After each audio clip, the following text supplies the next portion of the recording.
Well, greetings and salutations, everybody. Welcome to my YouTube channel. My name is John Campea, and this is a companion video. What are companion videos? Well, I'm awfully glad that you asked. See, every day on the John Campea Show, Monday through Friday, we take the second half of the show to take your live comments and questions. However, we usually don't have enough time to get through all the live comments and questions that get sent in, but I want to make sure you guys don't have to wait too long to get them answered, so we gather them up and we address them here on companion videos.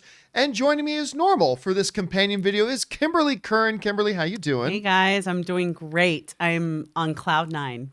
Well, you've got the Shield shirt on there. You've got the Cap Shield shirt. You got a little Falcon Winter Soldier. You also watched Snyder Cut. Oh man, this week too. So it was a good week for you. It was a great week. Winter Soldier, Falcon Winter Soldier, Snyder Cut, but also I usually don't get into the sports.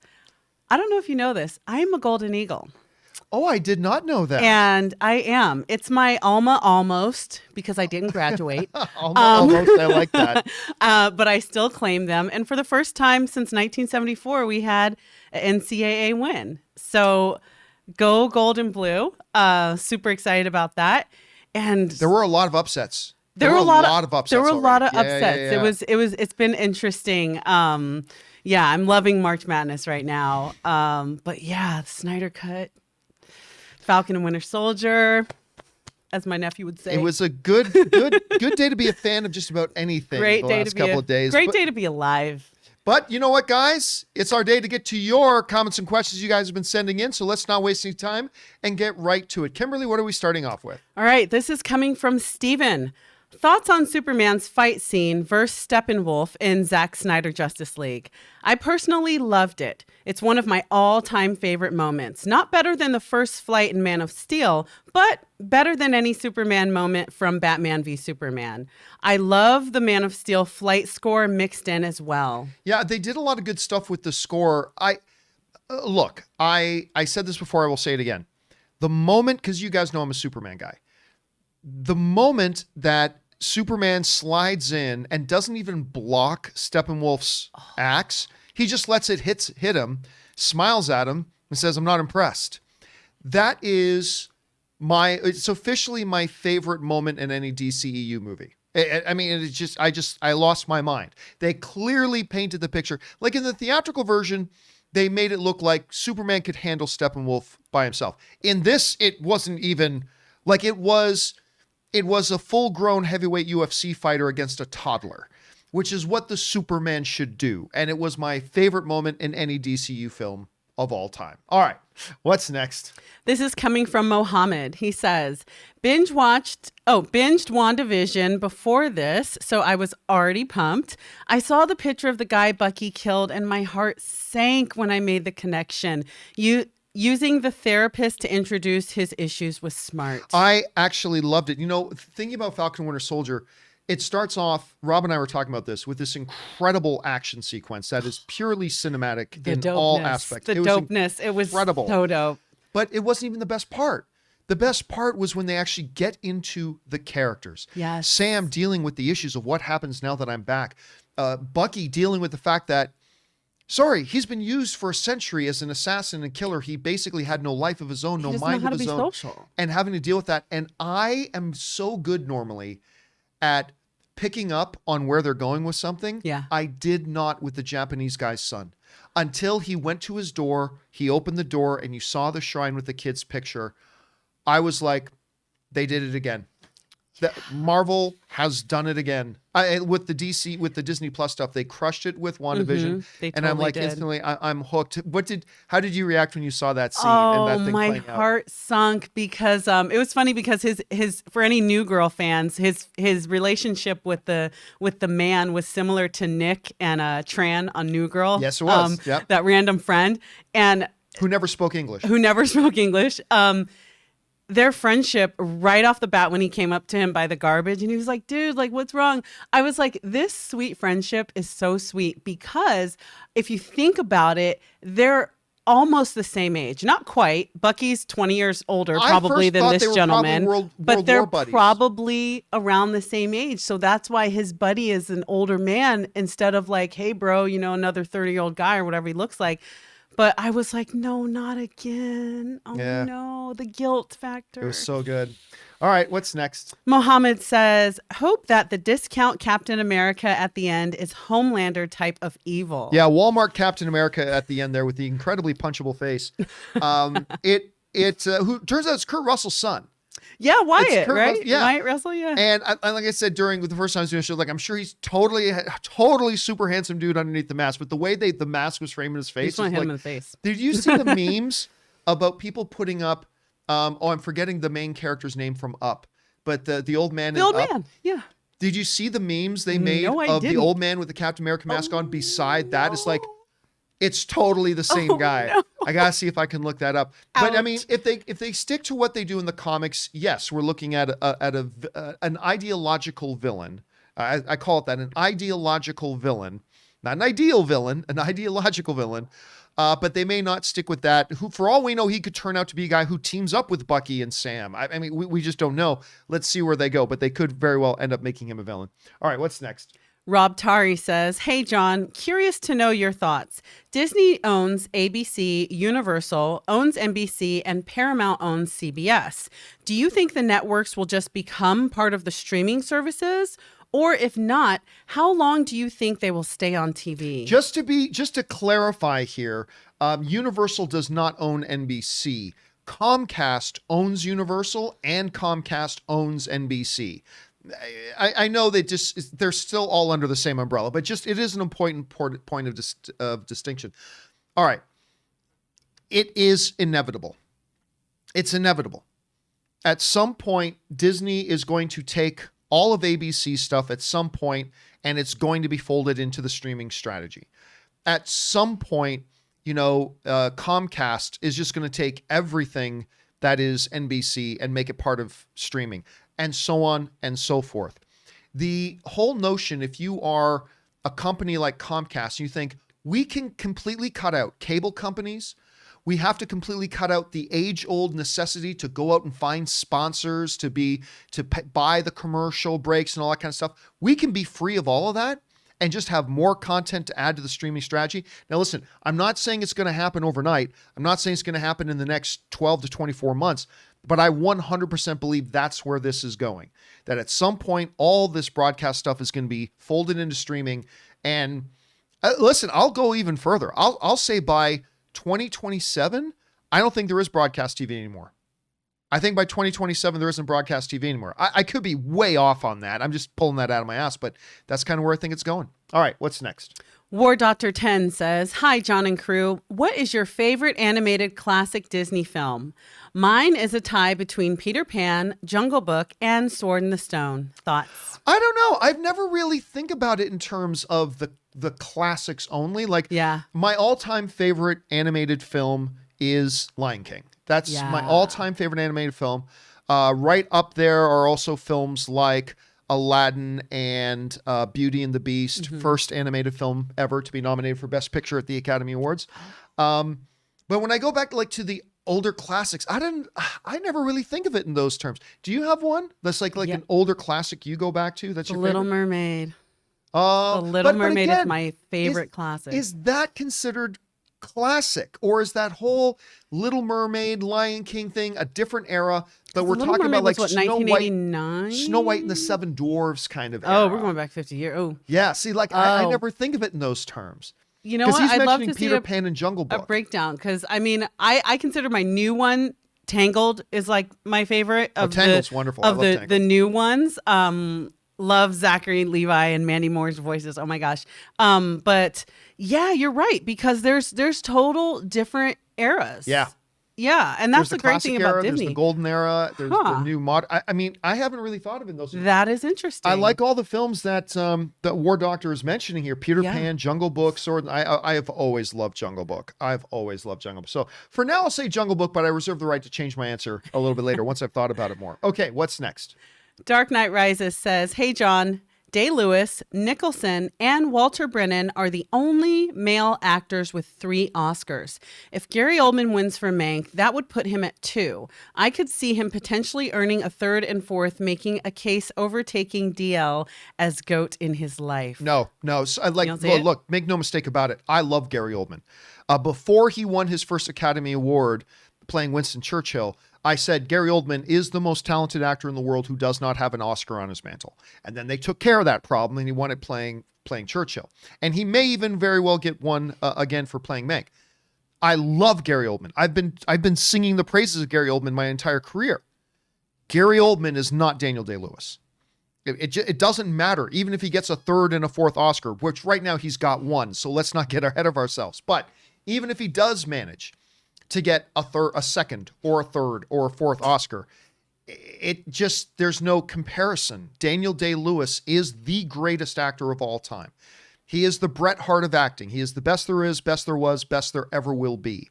A guy like him, and if he had decided, he only would appear in one movie every 3 or 4 years. If he had decided to work a regular actor's round, it's not Samuel Jackson. He's not in every no. He's not like thing 7 you look movies at. a year. Yeah, but if he did like a lot of the high-profile actors, like 2 pictures a year, instead, so you'd be talking about over 6 years, he could have had like 10, 11, 12 films instead of 2. Mm-hmm. Daniel Day-Lewis could have had a collection of 6, 7, or 8 Oscars on his mantle. Mm-hmm. He just chose not to. That's just not what he wanted to do. He would go make his money, then he would go and cobble shoes for 3 years. And then he would find another passion project that meant something to him. He would go act in that. Yeah. But make no mistake about it. He is, and this is no shade on the great Gary Oldman. The great Gary Oldman. He's a chameleon. He's so amazing. He's amazing. I love the guy. Yeah. But there's all the greats, and then there's Daniel Day-Lewis. So it's all subjective. It's all subjective. Your opinion is no less valid than mine. But I'm just saying, if you're asking me, no. Even if Gary Oldman was managed to pull out 3 more Oscars, he's still just not. There's only one guy on that level, and that's Daniel Day-Lewis, and I don't think that's about to change. All right, what's next? Dark Knight Rises says, loved what you said this week about building a channel about your loves. Not what you don't love. Not what you don't love, right. Oh, there we go. I'm considering doing a channel or podcast of my own. Might you develop tips/guidelines for audience members inspired to follow in your footsteps? Well, for now, look, I've been saying for a long time I was going to update this, and I will. I will update this at some point here. But let me just bring it up. Start YouTube. If you search on YouTube for Getting Started John Campea, just search Getting Started John Campea. If you look for that on YouTube, there's the top one. This is the one you'll get here at the top. It's called Getting Started in Online Film Talk on Your Own Blog, YouTube channel, or podcast. This is now 6 years old, this video. It is now 6 years old. At some point, I do need to update it, but all the principles are the same. That is a 2-hour video I made 6 years ago. And but all the basic principles of it are all still fundamentally the same. Because a lot of the technology and services have changed, I do need to update it. But if you want to go and check that out, it should be a good starting point for you. And I hope you get off to a good start. All right, what's next? This is coming from Jackie Lee, saying hi from Singapore. Has anyone noticed Falcon's opening scene felt like Cap taking down the French soldier in Cap 2 Winter Soldier? One hero took down the same French soldier alone. Gave me the same feeling. Well, if we're talking about Batroc the Leaper, which is, of course, played by one of my favorite mixed martial artists of all time, Georges St. Pierre, it made my heart smile seeing him pop back up. But there's something important that happened. Rob and I talked about this earlier today. There's something important about that scene when Sam goes in to fight him. I think, obviously, in Winter Soldier, Cap fought Batroc one-on-one, and Cap won.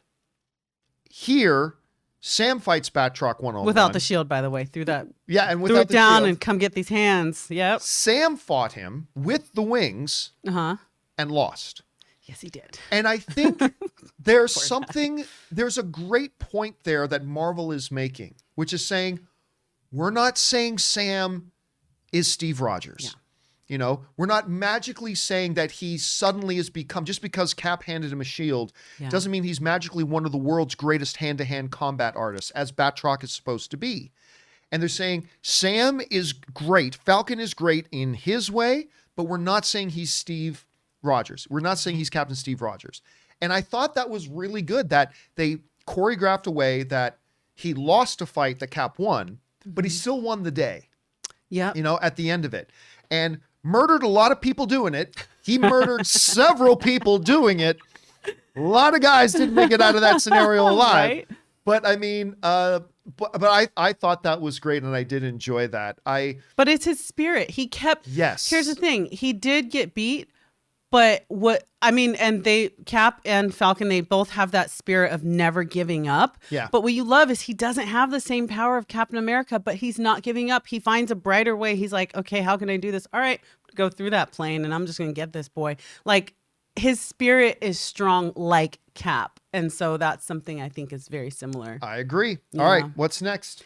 Anonymous says, "Hi, John. My 2 favorite comedy series airing now are Brooklyn Nine-Nine and Superstore. Have you ever watched these shows? And if so, what are your thoughts on them? If not, I highly recommend them since I know you're a fan of The Office and Parks and Rec." I have tried Brooklyn Nine-Nine, and it wasn't for me, which is really weird because like Lonely Island and stuff like I love Andy Samberg. I love his stuff. And so, why am I freezing on huge guy, does the Old Spice commercials, bald giant pecs. Oh, why? Terry Crews. I love Terry Crews. He's great. But Andre Bell. So I tried Brooklyn Nine-Nine, and it didn't work for me. That's all. I gave it a few episodes, didn't work for me. My wife discovered it though. Anne discovered it like about a year and a half ago, maybe 2 years ago, and she fell in love with it. I love it. But you are a Brooklyn Nine-Nine I'm a huge fan. Brooklyn Nine-Nine. Chelsea Peretti, what is she? Jordan Peele's wife. I didn't know she was Jordan Peele's wife. Yeah, that's his wife. She had me crying anytime she comes out with her little dance team. Oh my gosh. I absolutely love Brooklyn Nine, and I love the cameos. There's some great cameos on that show. Now, do you ever? I've never really watched Superstore. It looks interesting. Have you ever watched Superstore? When it first came out, I watched it and I thought it was really charming and really funny. Don't have a bad word to say about it. I just didn't. I think I started getting hooked on streaming more, and that was around it came out around the time I stopped watching regular TV. I haven't watched cable TV in so long. Yeah. Well, we were just talking about that, weren't we? Yeah. All right. What's next? Fan Since AMC says, well, greetings and salutations, everyone. Welcome to the best damn movie-related show on planet Earth, the John Campea Show, coming to you right here from my own YouTube channel. I love the show, John. Thank you so much, Fan Since AMC. It's always nice when people want to write in and say nice things. Thank you, dude. I appreciate that very much. All right, what's next? All right, Austin A says, hey, John, forgive me if you have said this before, but I'm curious about what your thoughts on the original Sam Raimi Spider-Man trilogy. Also, what trilogy do you prefer as a whole? The Spider-Man trilogy or the Dark Knight trilogy? Thanks. I really enjoy Sam Raimi's Spider-Man films, but there is no question the Dark Knight trilogy is better than the Sam Raimi Spider-Man trilogy. If for nothing else, that Dark Knight trilogy has the best single movie out of the 6. All right, so Dark Knight is the best single movie out of the 6 films in the Spider-Man trilogy and the Dark Knight trilogy. And Spider-Man has the worst film out of the 6 in Spider-Man 3. And listen, Spider-Man 2, I thought for a long time was maybe the greatest comic book film of all time for a certain period of time. It's fantastic. Spider-Man 2 to this day is magnificent. I love that movie. The first Spider-Man movie was great. The third Spider-Man movie, not so good. It had its upsides. It has its positives. It's not a flaming pile of garbage. It's just not good. Whereas every movie in the Dark Knight trilogy is at least good. Like, I'm not a big fan of The Dark Knight Returns or The Dark Knight Rises. I'm not a big fan of The Dark Knight Rises, but it's a good movie. Just nowhere near the same level as Batman Begins and The Dark Knight. But yeah, overall, it's a pretty easy call for me. The Dark Knight trilogy is the better out of the 2. And that's no shade at all on the Spider-Man films. I like them a lot, but the Dark Knight trilogy is definitely better. All right, what's next? Scott Brown says, the Snyder Cut to me was absolutely incredible masterpiece.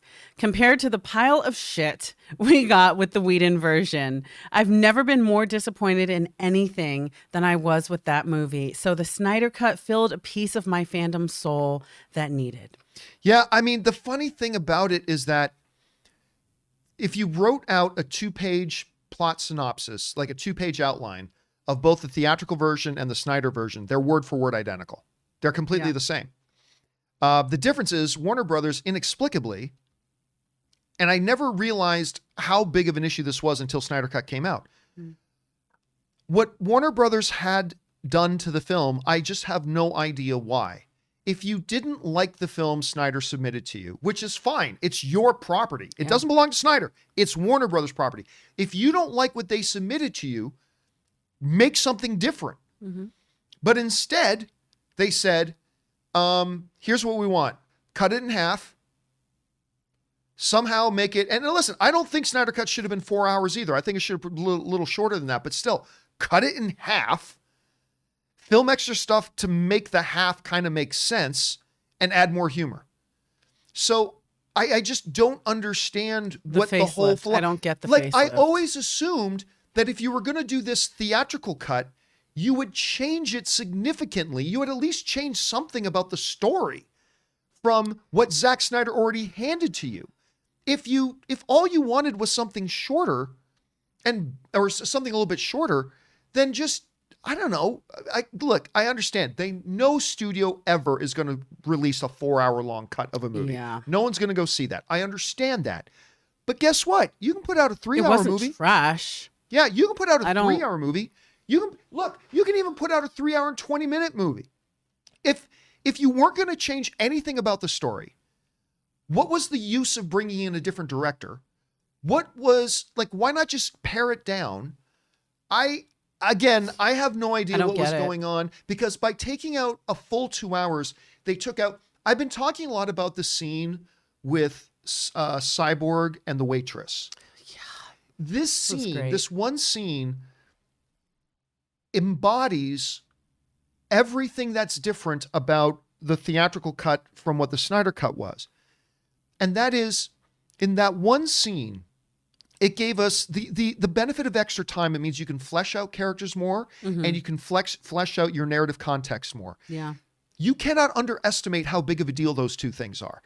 Because Cyborg, I said this on my show this morning, Cyborg in the theatrical cut and in the Snyder Cut, if you take the waitress scene and pretend it doesn't exist for a minute, Cyborg in both the theatrical cut and the Snyder Cut comes across as a mopey, self-pity, feeling sorry for himself, bitter, emo loser. Yeah. But you put in that scene of him and the waitress, that scene fundamentally changes everything about how we see the character. And the way they did it, it helped me realize how his new brain works. I was like, oh, this is how he sees the world. Okay. And how his heart works.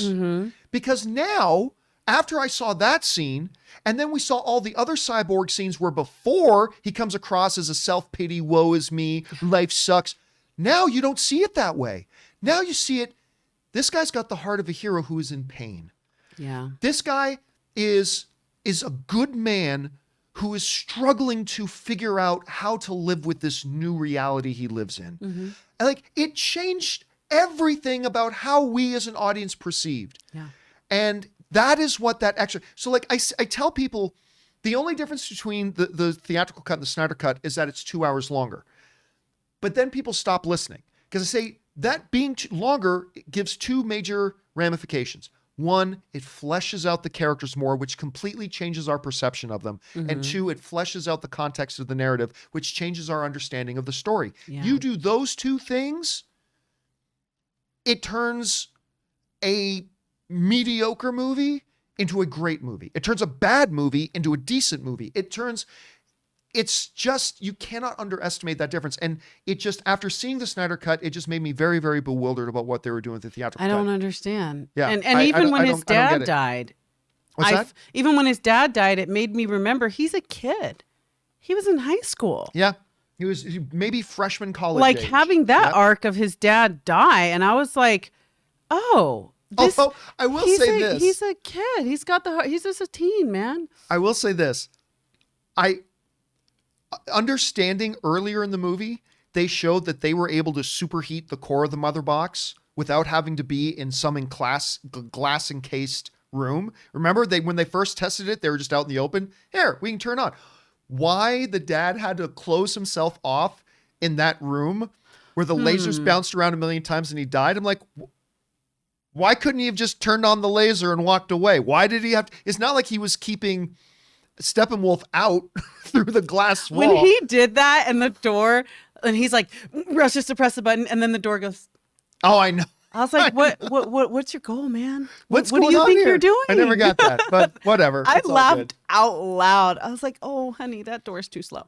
All right. Anyway, what's next? Scott Brown says, the tragedy of the Snyder Cut is everything we're not going to get. No Justice League 2 or 3, no Cyborg, no Manhunter, no Affleck Batman, possibly no Cavill Superman. What could have been if WB wouldn't have been reactionary? Postpone Justice League and let Zack finish. Just sad. Well, I mean, there's, and by the way, we'll talk about this on the John Campea Show tomorrow. Just about an hour and a half ago, the CEO of Warner Media put out a statement that basically put to bed, yeah, the Snyder thing is now done. There is not going to be a Justice League 2. There's not going to be furthering the Cyborg thing. This is done. We love that we were able to bring this to the fans, and we love that a lot of them liked it, but we are done. So he just put out that. We'll talk about that on the John Campea Show tomorrow a little bit too.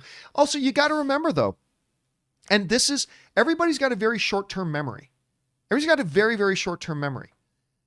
Man of Steel and Batman versus Superman failed with the critics and failed with the audiences. At the very most, they were divisive. Half the audience and half the critics did not like Man of Steel, which again, you can't see it, but I've got Henry Cavill here in the office. I love Man of Steel. It's one of the greatest comic book films of all time, but it doesn't matter that I liked it. Half the critics, half the audience hated it. That's what Zack Snyder's track record was with the DCEU. Batman versus Superman. Half the critics hated it, half the audience hated it. And they both underperformed.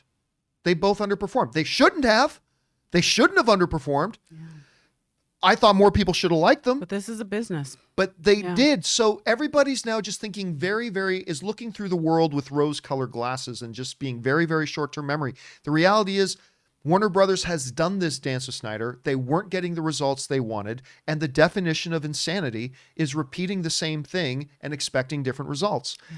And would I give one of my fingers to see Henry Cavill in A Man of Steel 2? Absolutely. Would I give one of my toes to see a Ben Affleck written, directed, and starring in Batman movie? Absolutely, I would.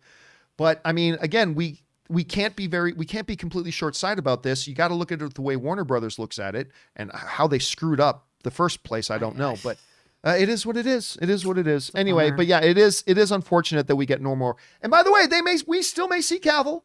We still may see Cavill. I'm not giving up hope on that. I am not giving up hope on that. All right, what's next? Ryan Launer says, boy, Barry caressing Iris's face when they've just met is pretty creepy. But at least the actor is a total stand-up guy who'd never do anything bad to women. Oh, wait.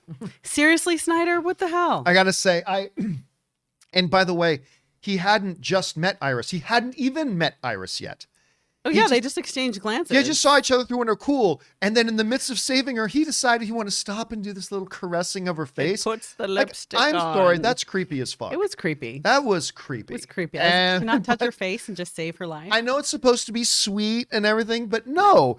If some, I don't know, guy walking along the sidewalk who's, just got out of his drunken stupor, if he suddenly entered the Speed Force, was like, I'm going to go save this woman. But before I do, I'm going to, But no, because it's Barry. We're like, oh, that's so sweet. No, it wasn't. It was creepy. It was totally creepy that they did that. At least he didn't go for her neck. But whatever. It's not like he kissed her while he was doing it. No. But it's still just a little bit creepy. Just a little bit creepy. All right, what's next?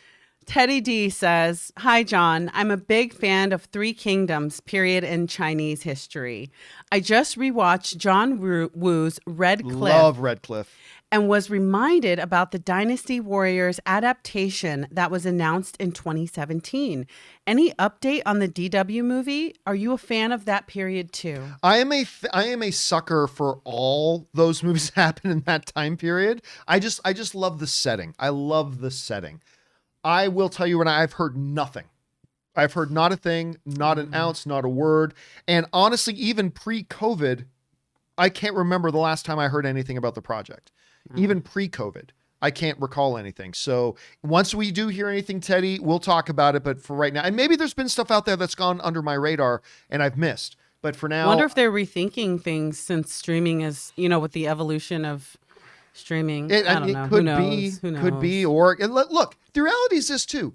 Movies take years.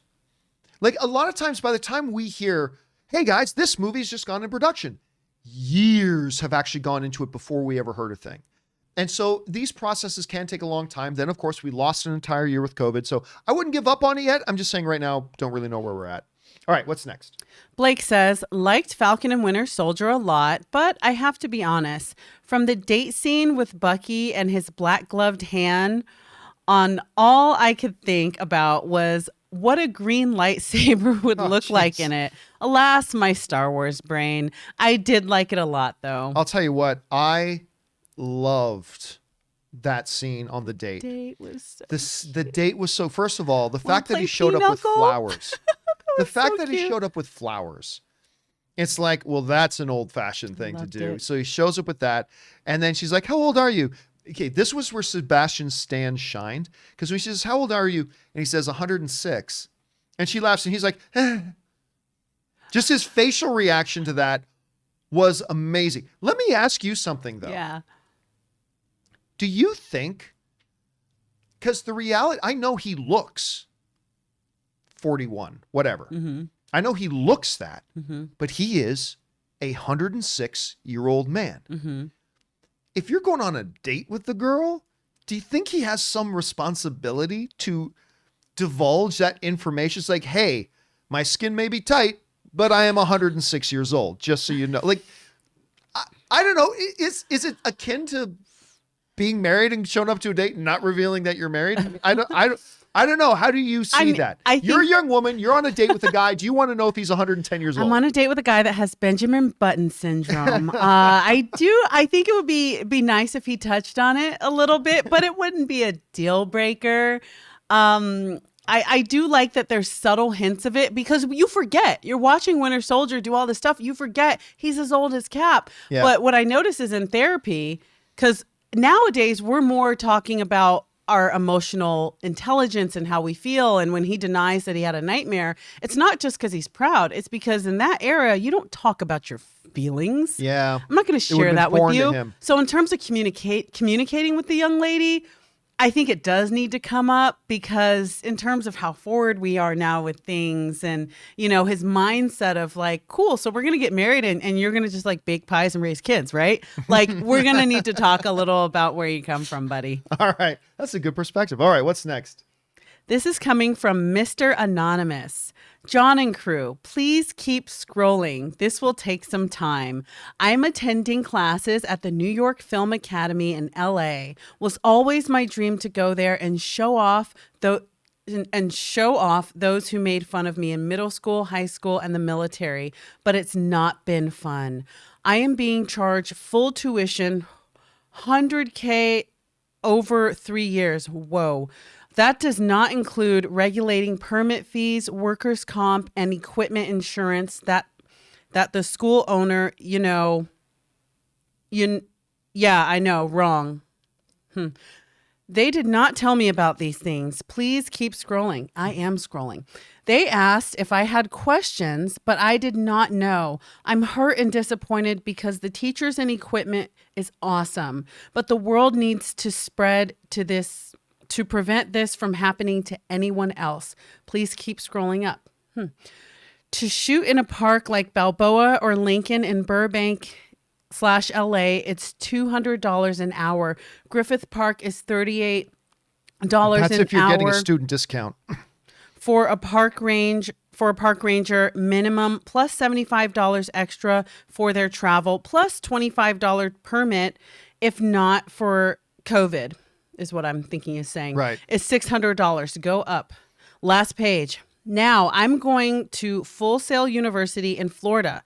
have a 212-acre campus with sound stages and lower regulations, and I have in-person classes. Can you give me any advice for Florida, and is this a problem? I had normal. And is this problem I had normal? Excuse me. I hope life is better there.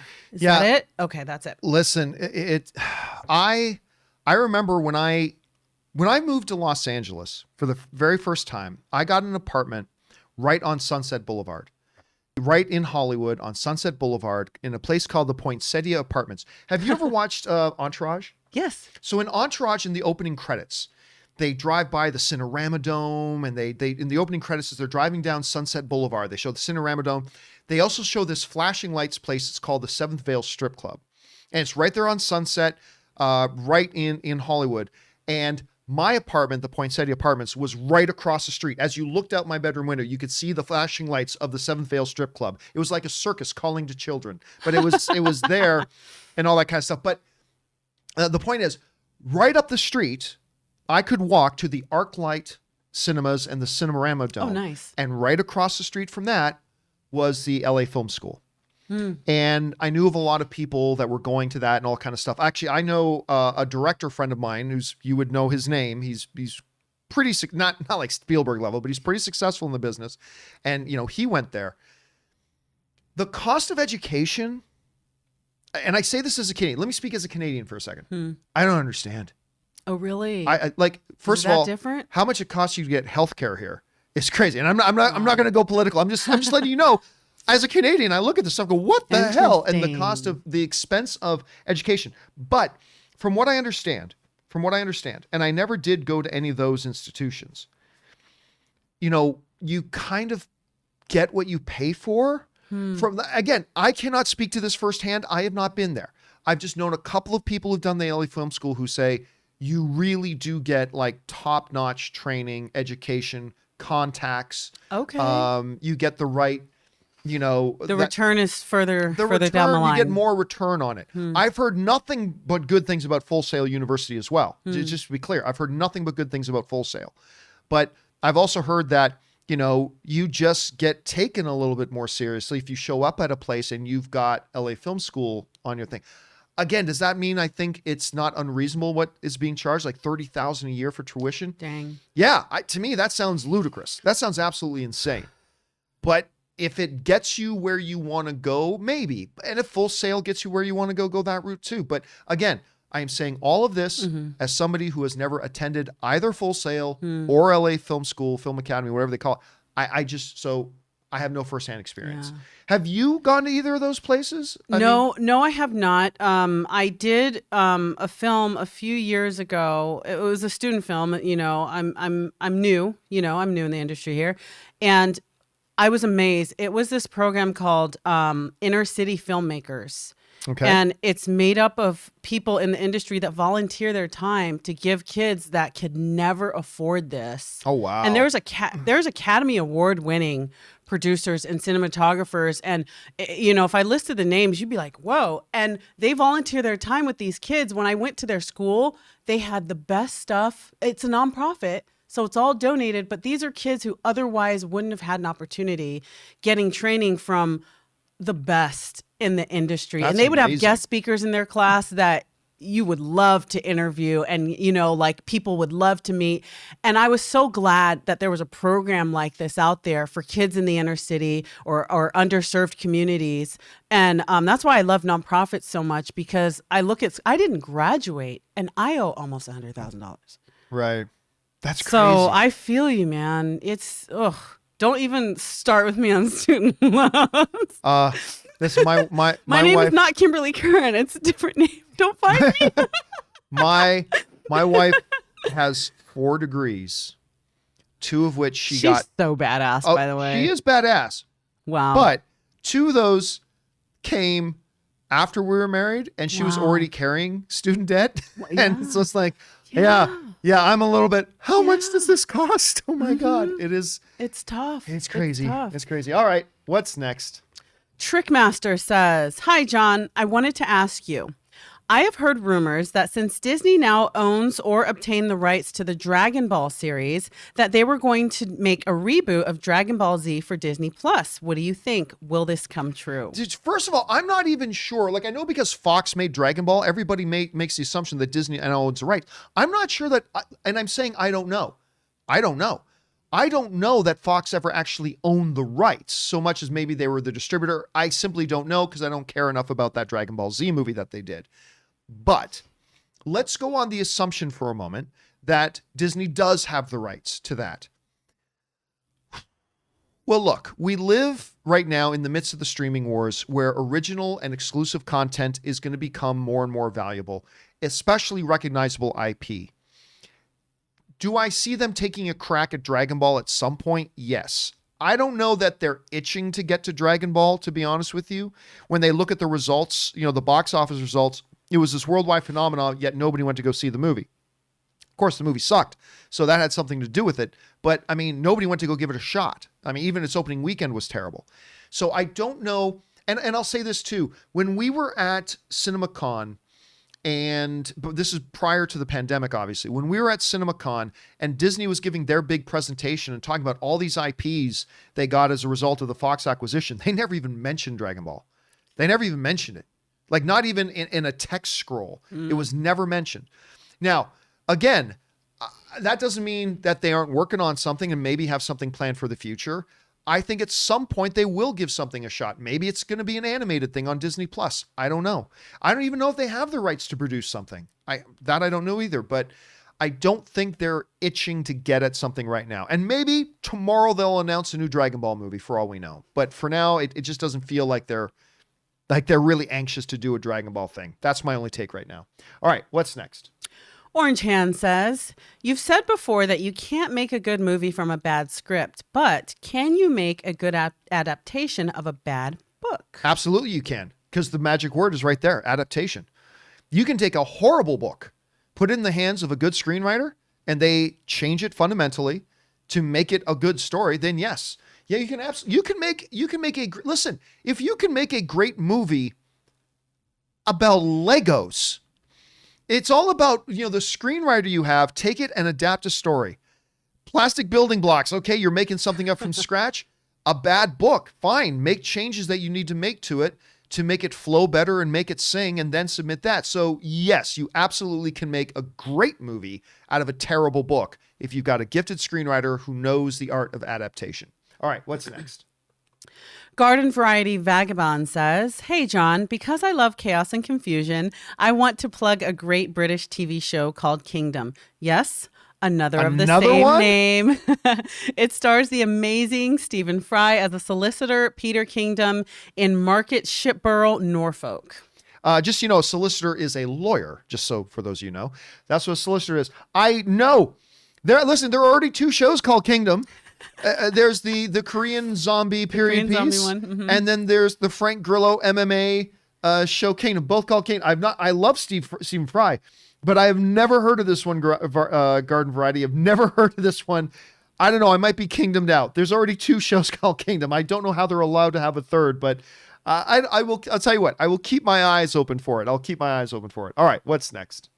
Dad Jokes says, John, my wife totally called out something we missed. The new Captain America is the guy Sam saves in the action scene.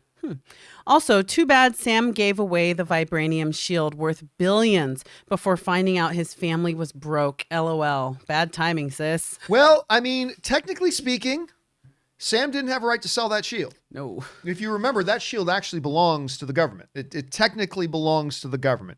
I think they were honoring that Cap gave it to Sam. Sam chose not to take up the mantle. I mean, they started off the show with Rhodey even saying to him, look, why didn't you take it up? He had a choice, it seems. And he just chose not to. And if you're not going to do it, well, then don't just keep it in your closet. Turn it over to the museum or whatever, and then they gave it to Walmart Captain America. So I don't understand that, but yes. And if you sold it on the black market, everyone would know who the original seller was. Also, yes, that's a watermark. And that he all of a sudden has a business. That's a watermark right there. Plus, don't forget this, that I don't know that shield was worth billions. Well, I mean, because it was Captain America's shield, that's what makes it worth billions. But the amount of vibranium in it, they said that all of Vision constituted $3 billion worth of vibranium. Yeah. So that shield was probably maybe 100 million, 200 million worth of vibranium. But just the fact that it was the shield Captain America. Okay, yeah, that would have made it billions. Yes, but Sam did not have the right to sell it. No. All right, what's next? Aaron Ross says, "Hey, John, my first time seeing you was way back in 2009 when you ranted on commercials before I movies. still remember that video. Been watching ever since. I work at the zoo in Knoxville, Tennessee, and was wondering if you have a favorite zoo movie. Thanks, and may the filthy be with you." Yeah, there was, I'm forgetting the name of it right now, but it's the one with Matt Damon. Hold on a second. I think it's called We Bought a Zoo. We Bought a Zoo. Yeah, I like We Bought a Zoo. Cute. If I'm not mistaken, John Krasinski was in that too. I think he was. Let me just bring this up here. Matt Damon, We Bought a Zoo. Let me see if I can find it here. If I'm remembering it right, I think I know Matt Damon was in it, but I think, I might be thinking about something else with, yes, no, he wasn't. Thomas Hayden Church, Scarlett Johansson. Yes, for whatever reason, I thought in the back of my head. I know there's one about a penguin that's also got John Krasinski. I thought John Krasinski was in this one. I'm not remembering it correctly. Anyway, off the top of my head, I'd say that one is probably my favorite one about a zoo. The who's the guy from King of Queens? What's his name again? Who's in all the Adam Sandler movies? I keep forgetting his name. I'm going to have to look it up. I can't believe I just forgot. I always know. King of Queens. I'll have to pull it up. He was in Hitch. How am I not? Kevin James. Kevin James had one called The Zookeeper, which was absolutely horrible. Everything he's in, and I don't care if the movie's terrible. He always makes me laugh. Oh my God. Was it bad? It was so bad. As a matter of fact, you thought it was bad? Speaking I of probably laughed through CinemaCon, the whole thing. the first time I saw The I see 'em Zookeeper all. was at CinemaCon in Las Vegas, and they showed it to us 6 months before the movie came out. You got to understand, CinemaCon is all the movie theater owners in North America. The movie theater owners, their general managers. It's like the biggest event in the movie going year is CinemaCon. Nice. And we're there, and like, I have never been to a screening at CinemaCon where so many people got up and left. And we're literally, I was there. I had Ray, who does our graphics, my brother-in-law. Ray was sitting right beside me. And like, he was like, John, the people beside him were sleeping. I keep watching the movie. 5 minutes later, I look over at Ray, and Ray was sleeping. Oh no. And it was bad. Really? So I'll go We Bought a Zoo. But the worst one I would say is probably Zookeeper. That's the one I'll probably go with. All right, what's next? Sorry, I just had to say Eraser, Arnold Schwarzenegger, Vanessa Williams. Yeah.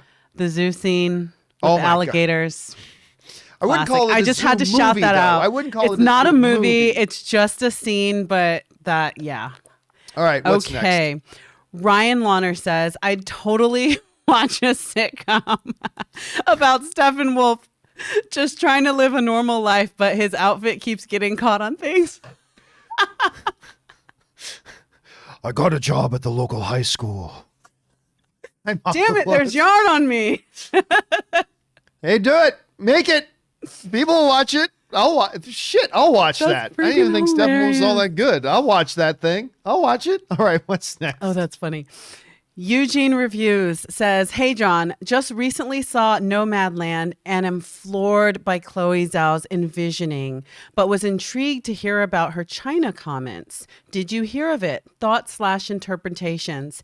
And do you believe that this will hinder the release of Eternals in China? Thank you." Yeah, look, I kind of addressed this the other day, and we're not going to go into the politics of it per se, but she has made a lot of comments prior to Nomadland and prior to Disney ever hiring her and bringing her on to direct Eternals. When Disney brought her on, they had to have understood that this could be a problem and could be problematic with showing their movie in China. They had to know this was potentially a problem. And with China barring Nomadland from playing there because Chloe Zhao directed it, who's been very critical of China, they have to know that there stands a very good chance that they will not be able to play Eternals in China. And that's significant. That's a lot of money. But I don't think, somebody wrote in and asked me, do I think that means Disney may remove her? Well, it's too late. You can't remove her. The movie's done. The movie's finished. There is no removing her at this point. And besides, they wouldn't. They knew about all that stuff before they hired her. They knew hiring her could be a problem with China. And I think they just had to go, okay, we'll cross that bridge when we come to it. If it means we can't play it in China, we won't play it in China. We just think she's one of the best directors in the world right now. And she's probably going to win the Academy Award for Best Director. And she's probably going to win Academy Award for Best Picture with Nomadland. So I think it's something Disney was already aware of. And I think they've already decided if it means we can't play it in China, we won't play it in China. And that's it's quite unfortunate. That's a bitter pill because that's probably like minimum. That's probably $400 million. Whoa. That's probably $300 to $400 million worth of box office. They were willing to roll the dice on that? Yeah, looks like. Wait. Now maybe they're able, or maybe Disney just thinks that, you know what? We have such a good relationship that we're going to get them to turn a blind eye.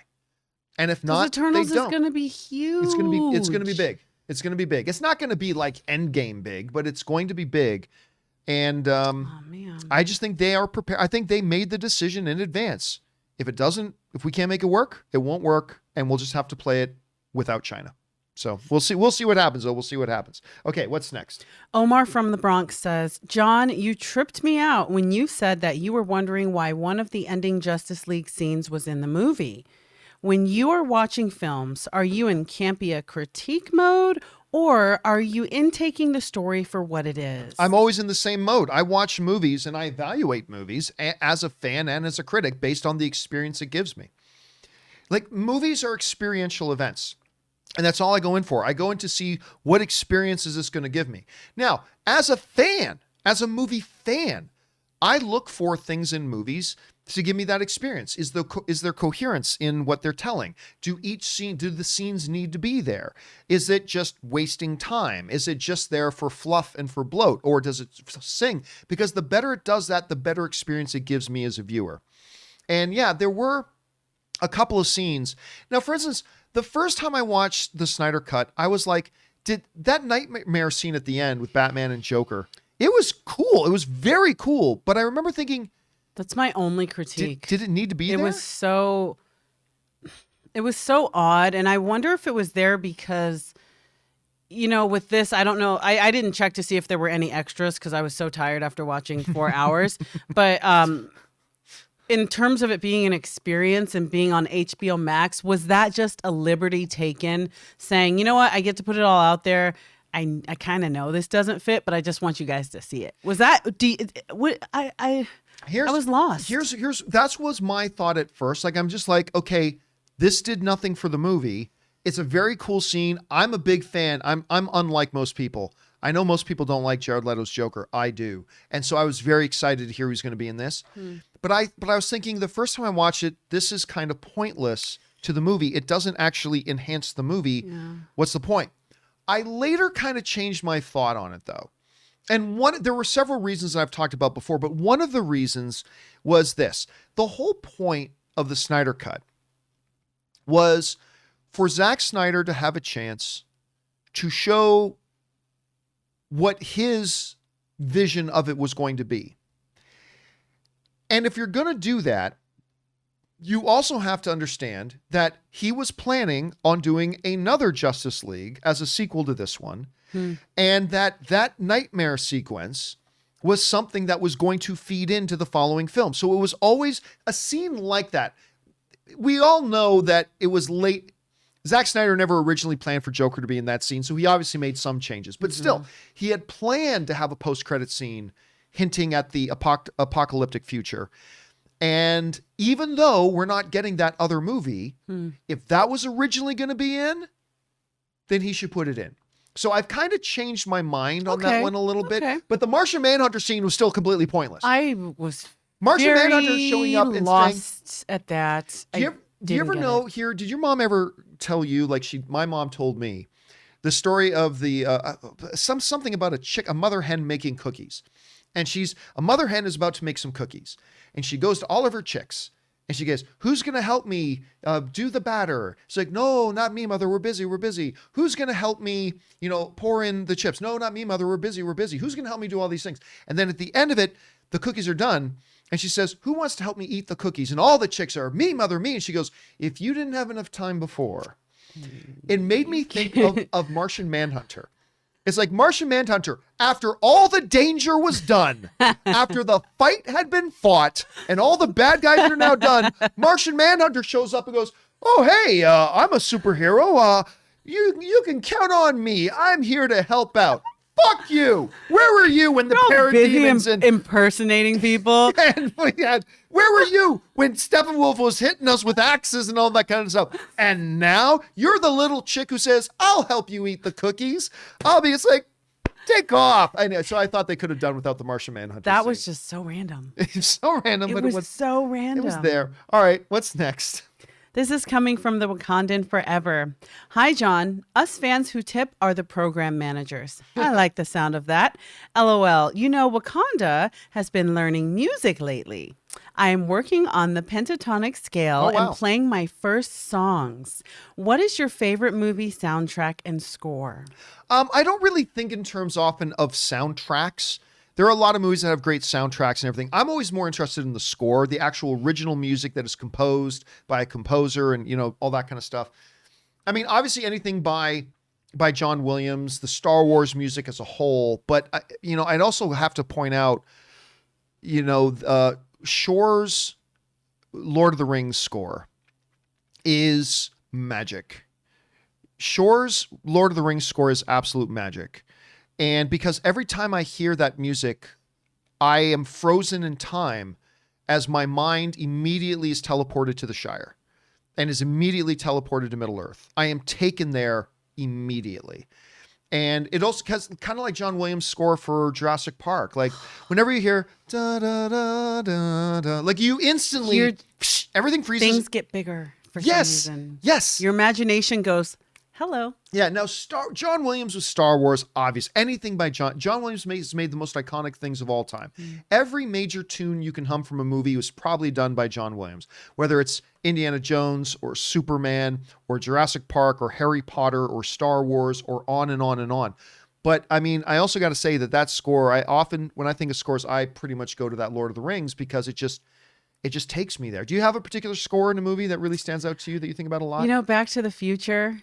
Oh. Back to the Future, and I think I love that you were mentioning that about Jurassic Park because that just it makes your imagination just do big. The music is so important, but Back to the Future is like my favorite. All right, what's next? This is also coming from the Wakandan Forever. This is one of two. Wow, crazy. I literally just checked my phone and there was a Marvel Avengers Black Panther War for Wakanda expansion reveal trailer. I thought it was a movie or TV shows. Turns out it's a video game. Not much of a gamer. Whoops. Give me a second. Sorry, I was scrolling up and I did something funky. Not much of a gamer, but it looks like King T'Challa in the Black Panther suit. Now, my mind is racing. Could they tribute Chadwick Boseman? Are they going to pass on the mantle? Will they give us clues to further MCU plans for Wakanda and the characters? I'm going nuts. The answer to that is probably absolutely not. There's really is no connection between the games. And I remember when they came out with that recent Avengers game, everybody was so excited and expected to see the images of Chris Evans, or at least the likeness of Chris Evans. And it was like totally different. And so many people are upset and disappointed. But no, I wouldn't expect that at all because they do tend to keep a pretty big distinction between both the games and between the movies. There really isn't any tie-in. I mean, this might be the exception, could be the exception, but barring it being the exception, it's probably not something that they're doing. All right, what's next? A silly goose says, okay, now that we have the Snyder cut of Justice League, let's get the Anderson cut of Event Horizon. Ugh. From what I've heard, Paramount did Anderson pretty dirty on this one. Sadly, this will probably never happen, but a man can dream, can't he? Hashtag Anderson cut. No. I listen, I actually know some people who really do like Event Horizon. I was not a big fan of Event Horizon, although terrific cast. You got Jason Isaacs in there, who I'm a big fan of. Lawrence Fishburne, Sam Neill. I think came out in like 98 or 99, somewhere around there. Anyway, No, what would be the point? It's like 23 years old at this point. Do you think with a better budget and kind of updated, or do you think they should just give him a shot to remake it? Nobody cares. Nobody cares about Event Horizon. No, seriously, what would be the point? Yeah. Why waste resources? Look, it's not that they maybe couldn't make something interesting, but seriously, what's the point? The movie's like 20-something years old. It's in the past now. I'm sure Anderson has a lot of other things he'd rather be doing right now and new films he's trying to be making. I mean, he's got to get the French Dispatch out there. So, I mean, there's a lot of things going on. I don't see any reason to revisit Event Horizon. But hey, maybe I'm in the minority. I don't know. But my first thought is, what's the point? All right, what's next? Mr. TJ Lynn says, the following is a list of pair of movies. Can you please choose which one's better? Thank you. Incredible Hulk or the Hulk 2032? No, I think that's me 2003 and then number 2.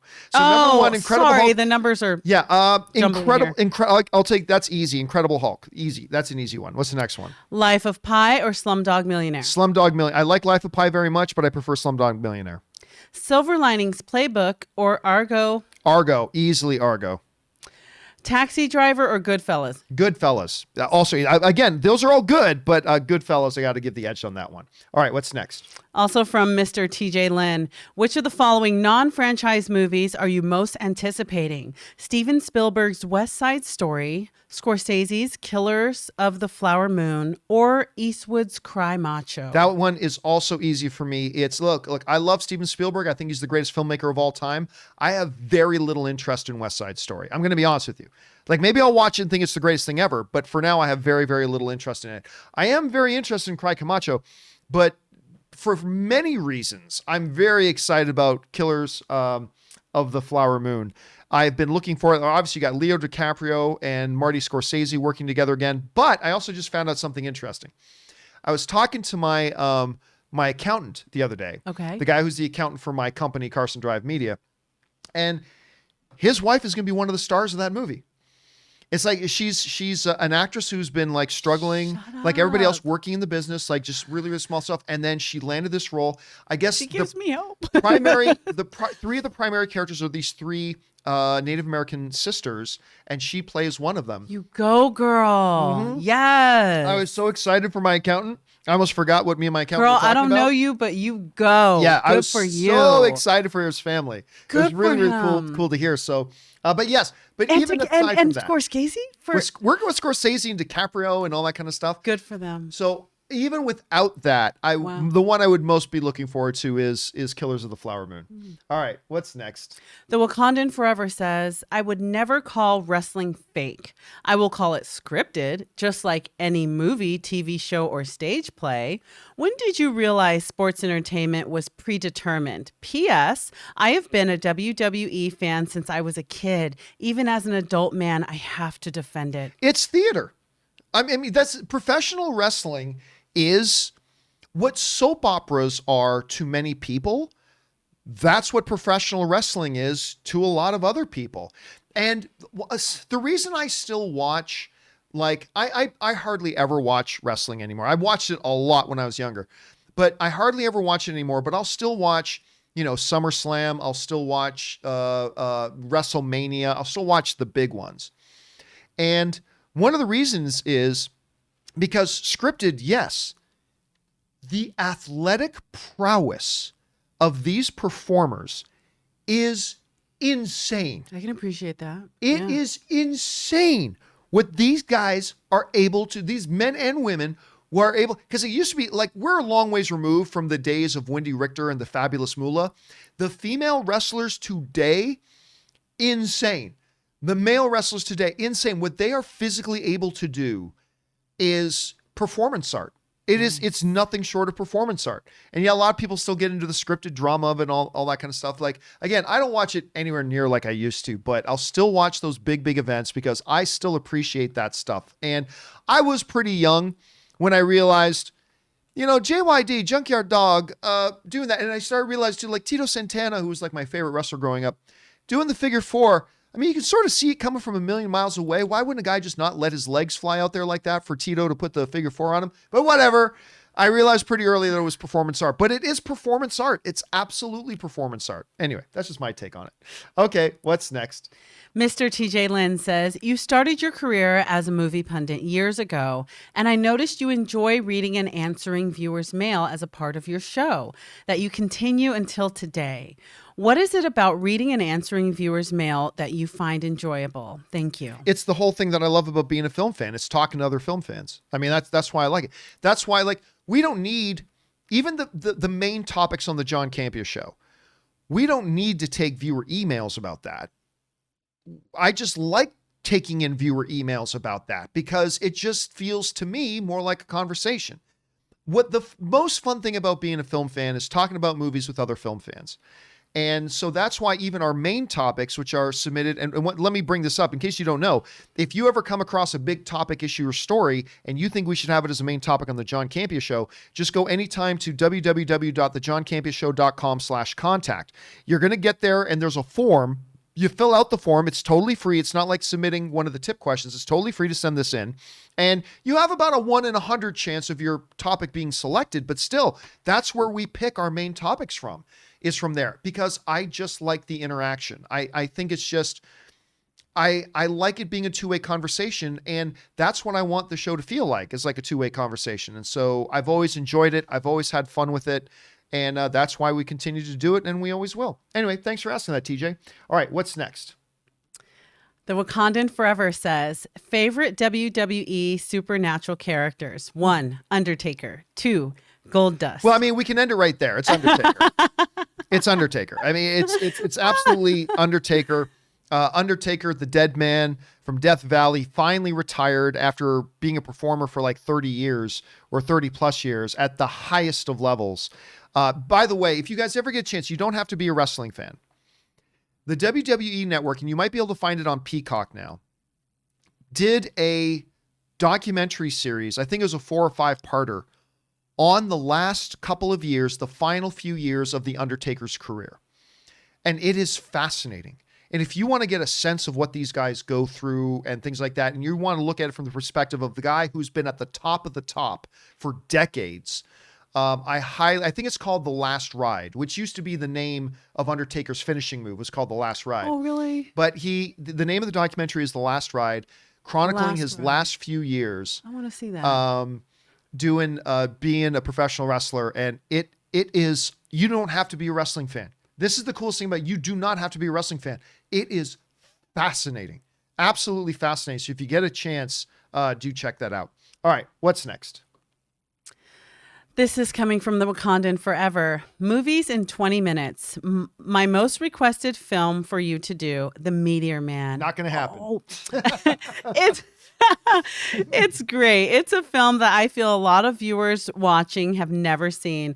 Essentially, he's a black Superman. It's the first black superhero I saw on screen. Mine too. It's historic. Hey, Robert Townsend's the man. I am not underplaying the significance of the film at all. But the whole idea of movies in 20, for those of you who don't know what movies in 20 is. So I started this new series. We've got 2 episodes up called Movies in 20 that are basically this. If there's a movie you constantly hear being talked about, whether it's talked about on my show or amongst your other film-loving friends, but you've never seen it, watch Movies in 20 and you'll be fully up to speed and you'll know exactly what everybody's talking about and you'll be able to participate in the conversation and hopefully you'll be wanting to then rush out and watch the movie. We did it for 2. We did it for Mystery Men and we did it for The Last Starfighter.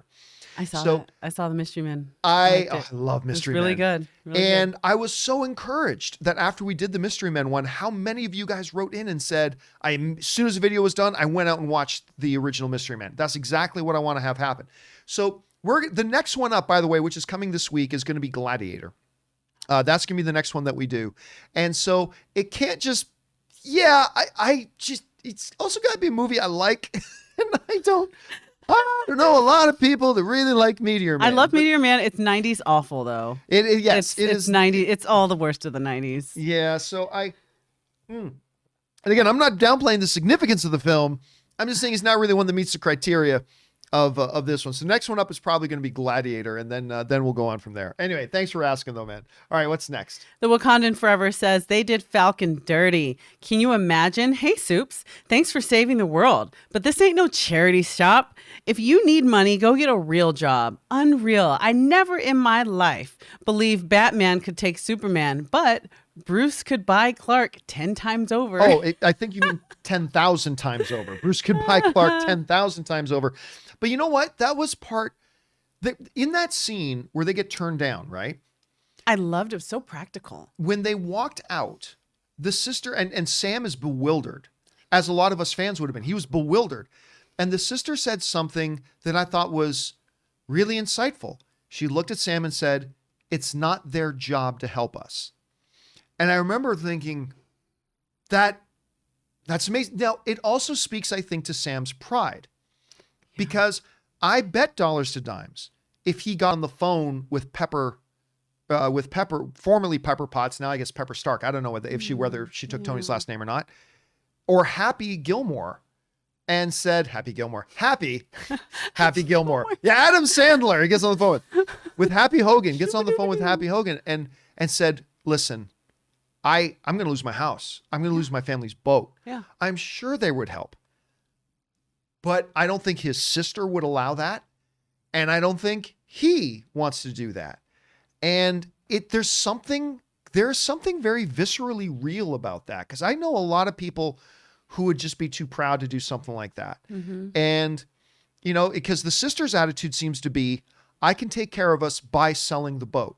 Mm-hmm. And he's like, well, maybe I don't know. I just thought there was something so grounded and felt so real about it. It was depressing, but there was something really special about it. I don't know. How did you see that scene? They answered a really great question that because I remember, who was I watching it with? Maybe my mom or something.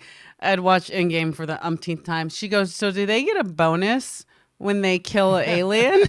And I was like, you know what? I actually don't know who pays them. But when he was like, it's a lot of goodwill. And I was like, you're saving our lives, you're saving our lives essentially for goodwill. Like Tony Stark doesn't have a setup or so. And I was like, oh yeah, who is your boss? Who's fueling Stark, but like when your wings break, where do you take them? You fix them yourself, but who's funding this? Now they did point out, Sam said that he doesn't, when he's talking to the banker, he pointed out, I have a government contract. I'm doing missions for the government. Right. So that proves I'm going to have income. But they were like the very practical problem. The way credit works is you have no income on record for the past 5 years. Of course not. I was gone. And that makes us remember the blip just ended. The snap just ended a couple of months ago. Things like banks and things have not come up with a new system yet of how do we deal with people. Did you foreclose on my house because I was technically dead? And what do you do when people come back? Your husband moved on and married your sister because you were gone. You were gone. Yep. They weren't cheating on you. Yep. They married your best friend. They weren't cheating on you. They were two people who loved you dearly and had formed a bond with them. And everyone had to be happy. And now you're back. What do you do? Damn. And I think the financial reality is part of what is set up there too. And the world, one of the things I liked a lot about the Falcon Winter Soldier is how they introduced that 3 billion people suddenly reappearing wasn't just joy and celebration. It created turmoil. What would we do in our world right now if all of a sudden 3 billion people appeared out of nowhere? And they had Cars, been gone. job, food. For 5 years, you've been getting used to your water and your food and cattle and your resources. And they're suddenly back. And it's not like everybody was just gone for 6 months.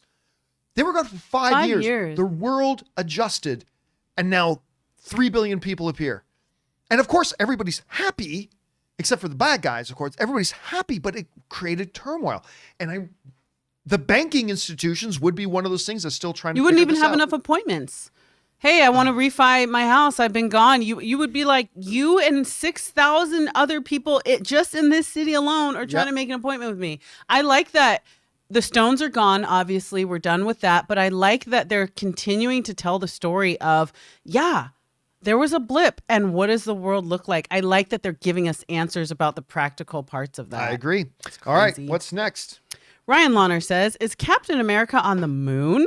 What, like there's some secret society on the moon with a bunch of superpowered people? Boy, that would be stupid, huh? Somebody sent me this great meme.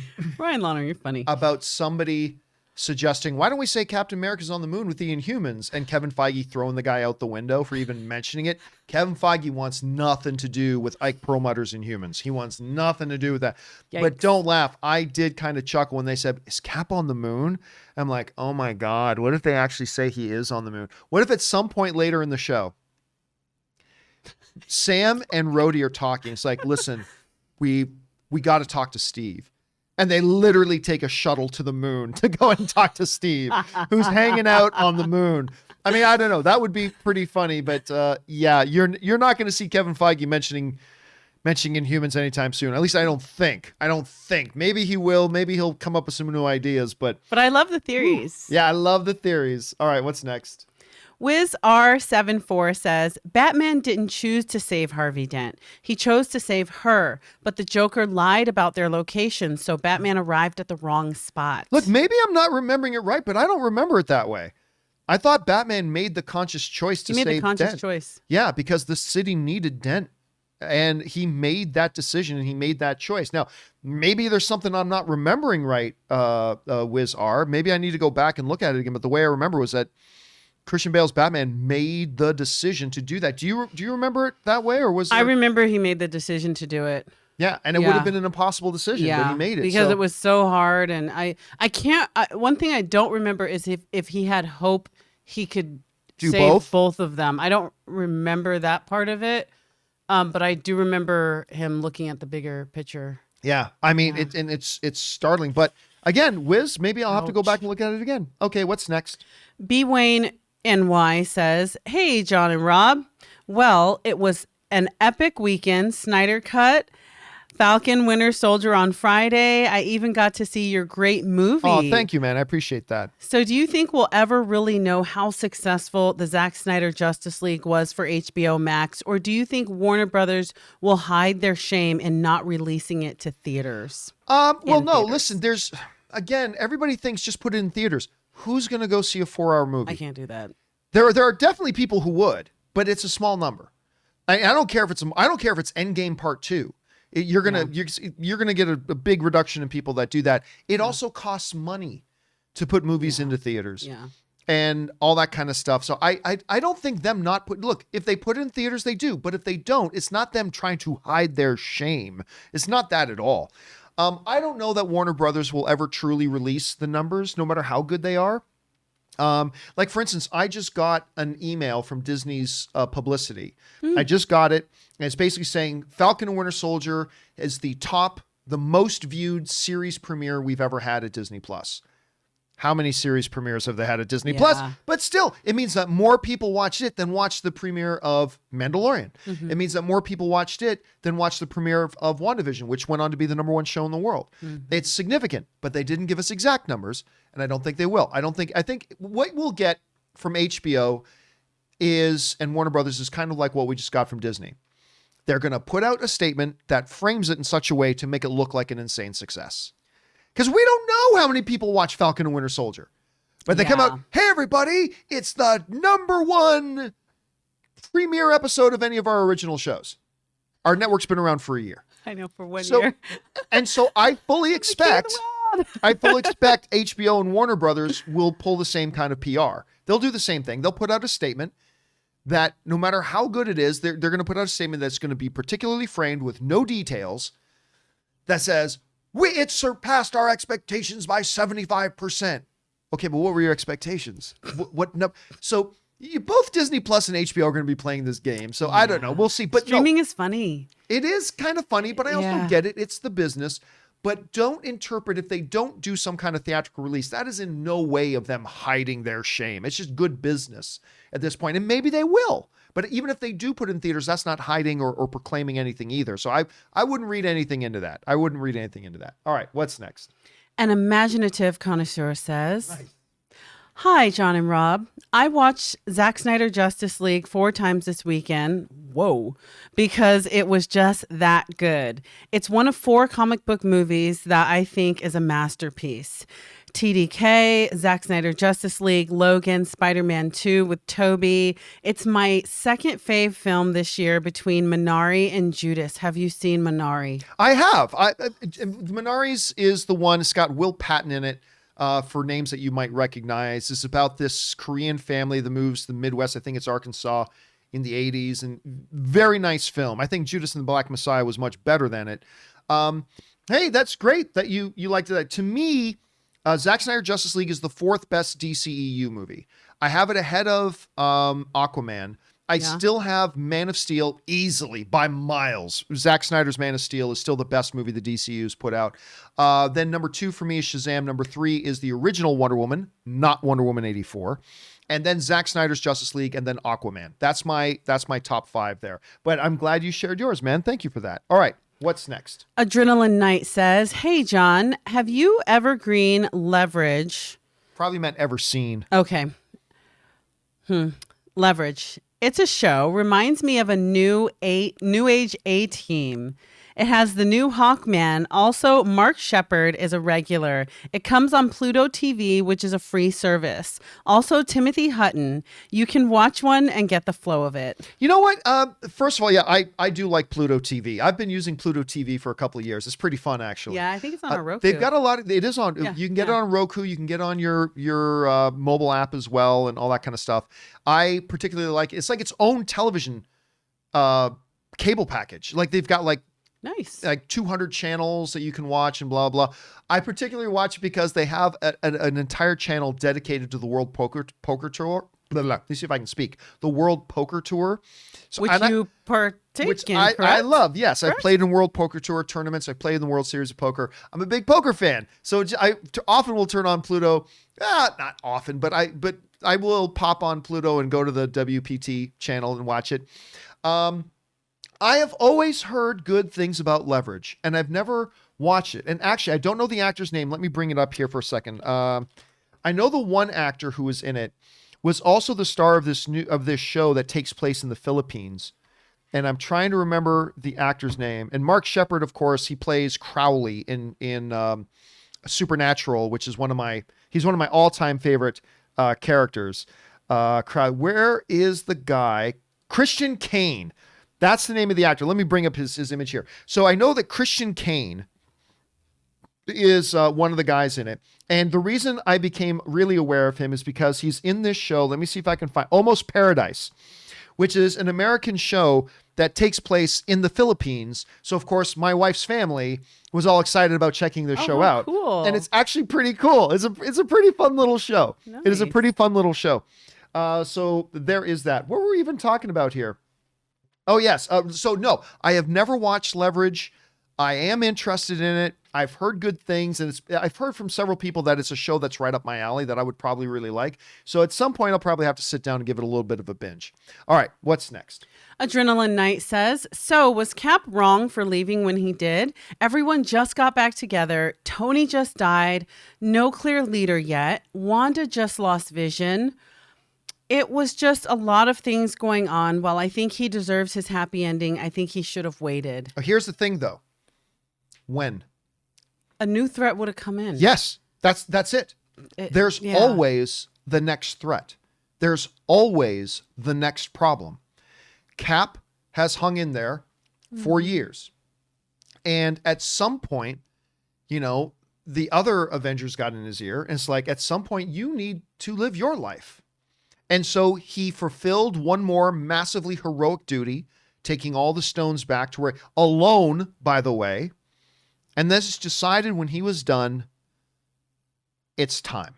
Mm-hmm. Now, I hate that because he's my favorite character in the MCU. It's my favorite superhero. Chris Evans is coming back. He's coming back. Robert Downey Jr. and Chris Evans are both coming back. Maybe a year, maybe in 2 years, maybe in 3, maybe more. But they will be back. But still. But yeah, like if you want to get into the reasoning within the movie world itself, when would have been the right time?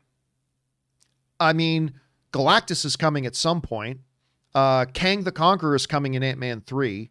There are always going to be new threats and evils and challenges and things that need to be confronted.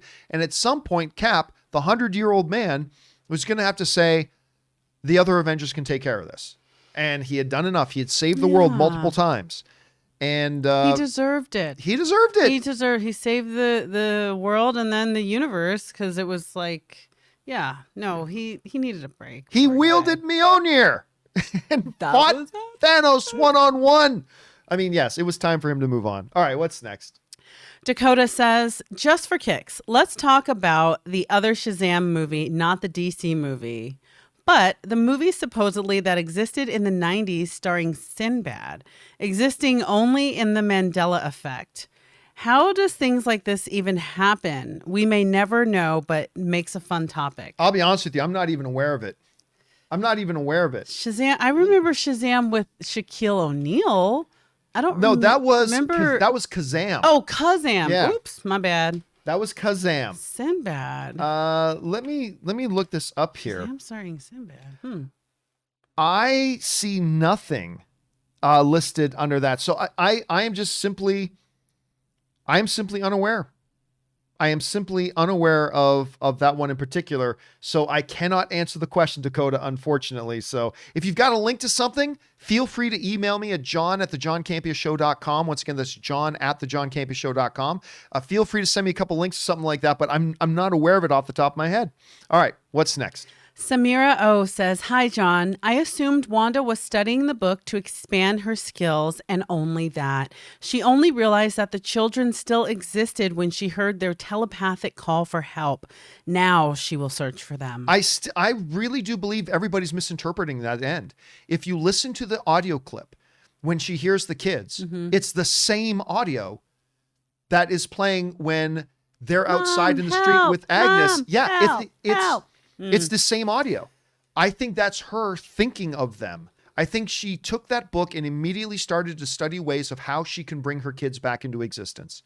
And she's thinking of them. I don't think that was them And by the way, I have no insider information on this. I could be 1,000% wrong. I'm not willing to bet even $1 on this. But my first impression watching it was, oh, that's the same audio from before. So she's remembering this. And is that the first thing on her mind? And this is what Wanda do. Wanda is selfish. Create the hex so she can take over people's lives so she can live in her world. John, she didn't mean to, but she realized what she was doing and even said to her brother, so you don't think what I'm doing is wrong? You knew what you're doing is wrong. Girl. She just wanted to live in that. Hey, and that's called being human. Called being human. And so she gets that book and she realizes, really, I'm all that? Okay, let me see how I can get my kids back. Let me see how I can bring them back. And so that's how I interpret it. Maybe I'm wrong. Let me ask you, when that scene happened, how did you interpret it? Do you interpret it that her kids are actually literally still out there and they're calling out to her? Did you interpret it a different way? How did you interpret it? I interpreted as something that didn't happen that we thought was going on was that she went crazy. Right. But at the end, we realized there was a lot of realization in this crazy situation, but she didn't go crazy. At the end, when I heard the kids, I was like, oh no. She's going crazy. There's some crazy there. Well, because I didn't think it was real. I thought she was hearing things, and when she looked up, and I was like, because I'm thinking about Doctor Strange, multiverse of madness, who's going mad, and I was like, there's your, craziness. I don't know. Remember, Agatha did warn that you're going to destroy the world. I mean, I think the warning was you're going to go mad being the Scarlet Witch, and maybe we just saw the first inklings of that. I don't know for sure, but because she'll dream of them. Her memory didn't get wiped. She'll dream of them, and the power of a mother is powerful. And even though she was a mother for all of 72 hours, that's going to be make-believe children that she just created in her hex. She might be seeing them walk through the houses, or whatever. She might see them, dream of them, and mix reality. I don't know. All right, what's next? I don't know. Magic K says, like I mentioned the other day, in SC, when Superman woke up, some soldiers drove armored car to see what happened, and what did Zach think Superman would respond to them? He let Superman laser beaming them. Car exploded, and how that not killed them. I think this is the continuation. Yeah, continues on there. And John, like you said before, You would okay that superheroes killed people as long as they weren't intended to. But in this scene, Superman was pretty much intended to kill those soldiers, and that is not acceptable for the character of Superman. He continues on. I think it's going on. Okay. And this is not the same compares to killed Steppenwolf and Snapneck Zod. Snapzod's okay. Killing civilians is not a good image for the character, like Superman, and you can't use people, okay, with Iron Man and Cap kills people as example to adjust that because you can recall any scenes that Iron Man and Cap intended to kill civilians. Probably no, huh? I knew you criticized CW used Superman as jobber in SG. But guys, please don't use abbreviations. It just makes our life more difficult. But you think let Superman kill civilians is the way to understand him. I cannot agree. Okay, well, that's cool, Magic, but I think you've got you're missing several key pieces there. Number one, there was nothing definitive in there that said Superman actually killed anybody, right? Remember the old A-Team show? When Hannibal and Mr. T and Face and Helen Mad Murdoch, they'd blow up the helicopters or the Jeeps, but the guys in them always survived, right? That was the thing. They always survived. Just because you see a tank, whatever, it doesn't matter. They probably got out. Number two, so we didn't see Superman actually kill anybody. Number two, there were soldiers. They weren't civilians. That doesn't make it any better, but just a point of order here. They were soldiers, not civilians. Number three, no, we often see Iron Man. Actually, we were just talking about Falcon and Winter Soldier. Sam murder people. I mean, he murders people. He's up there in the sky. The very first scene, he's up there in the plane. He's got the one bad guy. Lets him get thrown out the door. He wasn't disarming them. He kicked them. Blowing up their helicopters and blowing them up and all that. He murder a lot of people. I'm okay. Listen, I'm okay with superheroes in the pursuit of the greater good. And it was a soldier and it was... Yeah, I know that can be a slippery slope. I know, Yeah. I understand that. But, even in the original Iron Man movie, when Iron Man, goes to the Middle East, sees a tank that fired a shot at him. So he just turned around, fired his wrist missiles at him, boom, blew them all up, killed a lot of guys. With Superman, the other thing you are missing, and this is key, the other thing you are missing about that scene is when Superman wakes up, he is completely disoriented. Yeah. There's even a line from Wonder Woman that says, Kal-El, remember who you are. Mm-hmm. He's barely putting the pieces together. All he knows, he is confused. He's probably a little scared, angry, defensive, and seeing anything around him as being a threat and attacking him. Yeah. He was not in his proper state of mind. And you can't just overlook that. You can't just pretend like that's a minor detail in this scenario. He was dead. He was dead. And he's just come back to life. So do tell me, what does a normal person who's been dead and coming back to life act like? Oh, that's right. It's completely fictional. It didn't work. So, I mean, you have to keep that in mind that when that happened, number one, we never actually saw him kill anybody. Number two, it wasn't civilians, it was soldiers. But most importantly, and the one you cannot overlook, because Superman wouldn't attack the Justice League either. Superman wouldn't attack Flash. And Superman wouldn't attack and, headbutt Wonder Woman into the concrete. Yeah. That's not what Superman would do. Superman was completely disoriented. He wasn't himself for that moment. So whatever happened in those few moments was not at all a commentary on the character or the person of Superman. He had just been brought back from the dead. So you got to keep that in mind. That's not some small detail. That's not some little, oh yeah, well there's that too. No. The conversation has to start and end with that. So anyway, that's kind of my take. I appreciate your take on it. And yes, Superman under normal circumstances will not just be flying around willy-nilly. Hey, look, there's a civilian buying flowers. He'd been dead. Like, no, of course he wouldn't do that. That would be ridiculous if they did that. But that's not what happened. And I think that's important to keep in mind, Magic. I think it's important to keep in mind. All right, what's next? Joshua Tuning says, to me, the epilogue scenes at the end of Zack Snyder's Justice League were end credit scenes that would have been spread out over several movies if they happened. So I don't count it all towards this movie. Therefore, I see this as a 3-hour and 20-minute movie. And yet it was part of this movie. You can't look at it that way. It was a 4-hour movie. But also remember, I get some of the things. I'm not even as critical about the epilogue stuff. I'm more critical about scenes in the movie, like in the main body of the movie, that absolutely didn't need to be there. The Flash scene saving Iris is one of them. Like, unlike the Cyborg and Waitress scenes, which completely fundamentally altered the way we look at that character. Yeah, totally. The Flash scene did none of the three things a scene should do. And a scene needs to do at least one of these things. Creep you out. Creep you out. Okay, there. Check. It did that. But the Flash scene did none of these three things. It didn't tell us something new about Barry that we did not know. It did not alter the way we view Barry. And it didn't do anything to progress the narrative, the story of the movie. That entire scene did none of those three things. We didn't learn anything new about Barry. That was fundamental.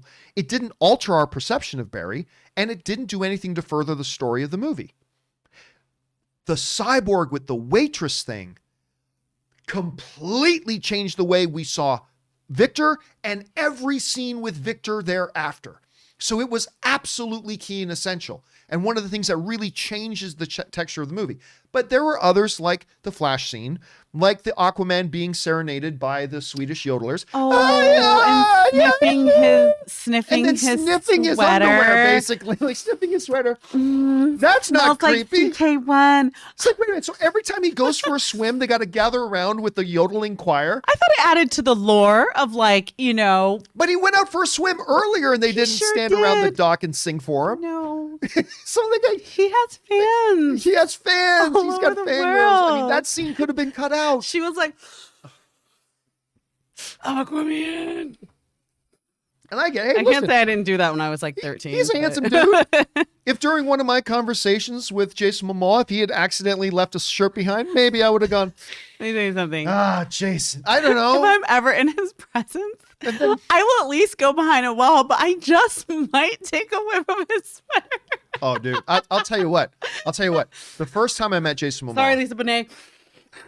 The first time I met Jason Momoa, this dude, like the most charismatic guy in the world is Dwayne "The Rock" Johnson. Yeah. But Jason Momoa comes real close because the first time I met him, I was at the world premiere of his Conan movie. When you remember he did a Conan the Barbarian movie? I was there and it was in downtown LA and my wife Ann had come with me. And I was scheduled to watch the movie and then I was scheduled the next day to sit down with him to do a one-on-one interview. Nice. And I bump into him at the thing. And I'm not remembering the exact details, but it's basically this. I just bump into him at the after party and I say, hey, I'm John. I'm with AMC. We're going to be sitting down tomorrow. Oh, yeah, John, nice to meet you. I said, this is my wife, Ann. And the way he said, it's a pleasure to meet you. I'm like, God damn it, she's going to leave here with him. She's totally going to leave here with him. And you know what? The way he said it, I wouldn't have blamed her. Like the way he looked down, raised kind of it's a pleasure to meet you. I'm like, oh, damn it. Damn. That dude is walking sex. I'm telling you, that dude is like walking sexual appeal. That dude is it's like from Endgame. I know it's a different universe, but that line, this is not a dude. This is a man. You are a dude. This is a man. A straw or something man. You're a dude. Leave the God man alone. It's like an angel had. It's like an angel had a baby with something else. I can't remember what it was. It was so funny. So great. Okay. Anyway, sorry. Enough about Jason Momoa. What is next? Bran Solis says Affleck goes back to the Batcave, sees something in the wall, pulls it out. It's the comedian's blood-stained button. Oh, here we go. Crossing it over with the Watchmen. Zack Snyder's Doomsday Clock. Also, #release the Campia cut. I want that extra half hour that was cut from movie trailers, a love story. Yeah, so the way this comes from is that my first cut of movie trailers, a love story, was just a hair over 2 hours long. I edited it down to about an hour and a half. I think it just moves better at that rate. But yes, there is like an extra half hour, so I don't think I'll ever release it. Campia cut. Yeah, there we go. All right, what's next? The Wakandan Forever says, wrestling fans, it's a historic time. The first time in history there has been a reigning black men's Women's and tag team champions, all in 2021. WrestleMania is 3 weeks away. John, did you see Sasha Banks' Spidey wrestling costume? She is superhuman. No, like I said, I don't watch wrestling for the most part, other than the maybe SummerSlam, definitely WrestleMania I watch every year. My really good friend, Kaori, who's been on this show several times, like one of Anne's best friends. She's dating Nigel from NXT, who does the color commentary on NXT, former heavyweight champion of Ring of Honor. So when he's on, I'll watch a little bit just because Nigel's on. But other than that, I don't really watch it. Sasha Banks, of course, was just made a little bit more famous because she's appeared in The Mandalorian as one of the Mandalorians. So that was really cool to see that. But no, I have not seen her in the Spidey outfit. But Sasha Banks is stunningly beautiful. She's a stunningly and incredibly athletic. She's really fun to watch in the ring. But I just don't watch it enough, so I haven't seen those things. All right, what's next? Tiberius says, "Hi, John and gang. As my wife and I watched Fan and TWS Friday." Falcon and Winter Soldier, probably. Okay, that's what I'm thinking. I'm getting used to, I know there's going to be so many abbreviations, so you guys, I will catch up. From the music to the action and themes, it felt like the MCU that brought me to my feet cheering during Endgame. Might sound corny, but I stood a little taller, pumped my fists in the air, and said to myself, hell yeah, it's good to be back. It struck me how closely the MCU world shown mirrored the real world, and how these MCU characters dealing with the aftermath of an unimaginable horror were doing their best to pick up the mantle of courage and sacrifice displayed by heroes now gone, and fighting to make the world a better place as it recovers.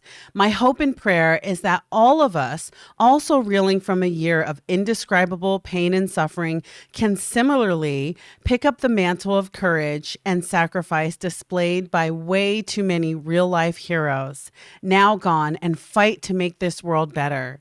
And if we feel our knees buckle or our shoulders sag, we say loudly for everyone to hear, I can do this all day. Well said, Tiberius. Well said. And you're right. My wife Ann and I were talking about this the other day about how, and some people have written in about this too. It's about, I know they didn't plan it this way, but the eerie similarities of the world recovering now and trying to come back from this pandemic. And we've lost, I don't know how many, over 1 million people have died from it in the past year and whatever, kind of unintentionally mirrors along what the world is kind of going through. Not seeing your friends. In the MCU. It felt like we had a blip of our own. Yeah. We had a blip of our own. And we're not out of it yet. And we're still not out of it yet. And so all that stuff is true. And, the great Stan Lee, often talked about this, but I remember this one thing that I read from him. This was from the 80s where he wrote this thing about how the whole idea about the mythology of the superhero is that it's meant to help us recognize the heroes that are among us, right? That's one of the things, to inspire us to appeal to the hero that is in each of us, even. And if anything, one of the things that we've really noticed, besides some of the dumbest and worst in humanity brought out by this pandemic, we've also seen the best in humanity brought out by this pandemic. Oh God, it's kind of a side note, but I read this story the other day and I had tears in my eyes and I wanted to thump my chest. There was this old grandma, and this is a true story, where she was in the hospital and she was going to need a ventilator soon. Ugh. And she was at the height, near the top of the list of the ones who get it. And she's like, nope. She goes, if it comes to that, I'm going to fight this thing. But if it comes to that, I have had a good life. I've had a great life. And there are going to be people who have more life in front of them, whatever. And if it comes to that, I want that ventilator to go to somebody else. And I'm like, damn That's it. the American spirit right there. That lady is amazing. A boss. Everybody acts tough. That lady is what tough is. And I remember, I got choked up reading this story about this, right? It's she puts all of us to shame. Wow. But it's, in tragedy, there is the tragic, but there is also the opportunity that we see the best in us as well. Mm-hmm. And in the words of Stan Lee, we've gotten to see in a lot of people the hero within a lot of us. There are real life heroes. And so I love what you had to write there, Tiberius. Thank you so much for sharing that. And inspiring words, my friend. Inspiring words. All right, what's next? Brazilian dude says, Always failed to get my girlfriend to watch Lord of the Rings due to the runtime horror story. They're long. Recently decided to break the extended trilogy into a 15-episode series, 40 to 50 minutes per episode, and was so surprised of how well it worked. My girlfriend loved it. The compromises we do for love. Hey, listen, Brazilian, that's not a bad idea because, first of all, Good idea. look, you don't have to do the extended editions. The extended editions are great. I love the extended editions, I do. But to me, the theatrical are still the definitive versions of the movie. But still, to break it up and make it a series for you and your girlfriend to watch together, that's a tremendous idea. That is a tremendous idea. So well done on you, sir. Congratulations. And now your girlfriend's been exposed to a whole new world, a much wider world, with the world that has Lord of the Rings in it, some of the greatest films of all time. All right. You know what, guys? That'll do it for this installment of the companion videos. There are still more to come, but don't worry, guys. We'll get picked up with those on the John Campea Show tomorrow. So thank you to all you guys for spending some time here with us and for sending in these questions. Number one, because you gave us great fun things to talk about, but number two, you supported this channel as you did it. And all of us involved with the John Campea Show, thank you guys very, very much for your support. I also want to thank the wonderfully Kimberly Curran. Kimberly, thanks so much for being here. And where Thanks can for people having me follow on. you online? I am on Instagram at wasgoodkimberly, WUZ good, KIMBERLY. And it's simple as that. And of course, you guys can follow me on Twitter and on Instagram also, and all the other social media channels, simply at John Campea, which you can see right there.